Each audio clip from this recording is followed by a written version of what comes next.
My husband's obsession with Freemasonry has been tearing apart our marriage, but I just found out he hasn't even been a member for years. Hi there, the long and short is that for about 6 years now my husband, 34M, has been a Freemason and I, 35F, have always supported him on this.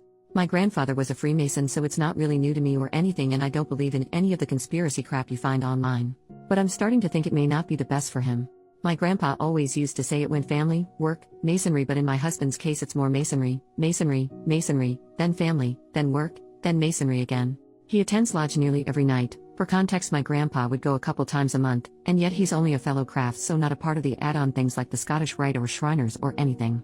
I genuinely don't know how he has the stamina for it, because I'm a part of an improv theater club and frankly every other week is enough. Sometimes he's gone for hours, other times an hour or even less. When I ask him what he's doing, he gets defensive and says he can't tell me because he has to maintain secrecy. I knew full well there'd be some lessons and ceremonies I wouldn't exactly be getting a front row seat for, but I don't think it's that unfair. I ask what he could be possibly doing that occupies him practically daily. Hell, some days when he comes back early, he goes to his man cave to do more work for them. Apparently he's volunteered to do admin work for his Grand Lodge, but like, when does it end? He doesn't get paid for any of this, and he spends so much on dues to actually do this. I've even tried to get involved via the Order of Eastern Star, something I've always wanted to be a part of, but he point blank shut it down and said that we can only look into that when he becomes a Master Mason, which is apparently still years away. And it's not even just our marriage it's affecting. Some weeks he's out so late with his lodge buddies that he doesn't take care of himself. There's been times he hasn't worn clean clothes or shaved, and plenty of times he's gone into work without showering. Sometimes he doesn't even go into work and just calls in hours late to say he's been called for urgent lodge business. His boss is too good to him and lets it slide because he's genuinely blown away that my husband's in the Masons and thinks these meetings must be dead important. Like, I get a lot of these guys are going to be retired, but Jesus Christ, surely they have to know how it works? It's making a bad impression with people, and I genuinely can't remember the last time we did a thing together as a couple. Plus our bedroom has been dead for at least a year, which I've sort of put up with because I have a low libido, but I guess it's just another symptom. Every time I ask him to do anything he just tells me he's too tired. I guess how do I get it across to him? His Masonic life needs to slow down. It's not even affecting just me, it's affecting our whole lives, but I don't even know where to begin. I don't want him to leave the Masons, just maybe calm it down a little so we have our lives back. How can I get this across to him without seeming that I'm jealous of the secrets or I want to worsen the wedge between us? By the way, I did actually email the worshipful master at his lodge, just say I'm kind of worried for him, but I've not heard back yet, and if they're all this active, not sure how much help he'll be. Thanks for any advice. Edit later that day, the worshipful master just emailed me. Apologized for taking his time and explained my husband has not been a member of that lodge for at least 5 years, having left just under a year after he joined. Apparently he had difficulties with the leadership and had been repeatedly cautioned for soliciting the other lodge members. He told me that he checked with other lodges in the area and none of them have any record of him switching, so it seems he demitted entirely. Update, 5 days later. Hi everyone, you might remember the post where I mentioned how Freemasonry, or rather my husband's commitment to it, was destroying our marriage and corroding his life. Well, I apologized to the craft because Masonry had nothing to do with my husband's antics.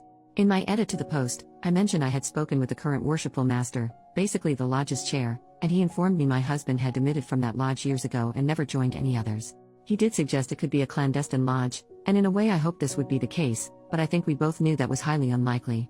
He also ended up putting me through to a past master who was senior warden of the lodge around the time my husband quit, and apparently it was a jump before he was pushed situation. I did mention my husband was in trouble for soliciting his brothers, but the worshipful master couldn't tell me anymore.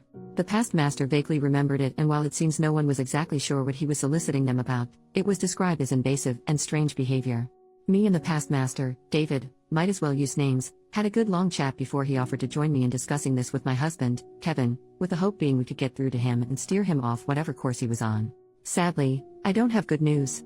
David came round on Monday and we talked a lot beforehand. Kevin was out, of course. Most of our chat was just him being generally supportive, but he did start asking questions that were definitely leading into the clandestine lodge route, though he dropped that as a theory when the lack of self-care became evident. Midway through our conversation, Kevin comes home, and when he comes in I say there's somebody I'd like him to meet, and he just deflects by saying he's tired from lodge and will have to do it tomorrow. David introduces himself anyway, explicitly as a past master. Kevin ignores him but then goes through to the kitchen, pours himself a glass of milk and starts scrolling through his phone at the kitchen table. We went through and sat down at the table too, so without a word he got up and went into the living room, so we followed him there where David said we know he's not attending lodge because he was the senior warden when my husband left. Kevin does this weird laugh and says, "So it's a crime to move lodges then?"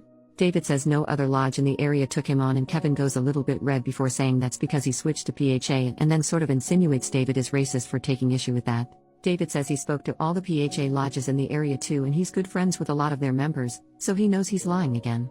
Kevin just says look, he's tired. He's not doing this, but I told him we know something's up and well, the majority of you thought it was drugs, so I just said look, is it drugs? He said no, but finally admitted yes, there was something up and asked if he could show us something. Just he needed to go to his car. David said that's fine, we'll come with him. Well, I guess in Kevin's defense he did need to go to his car.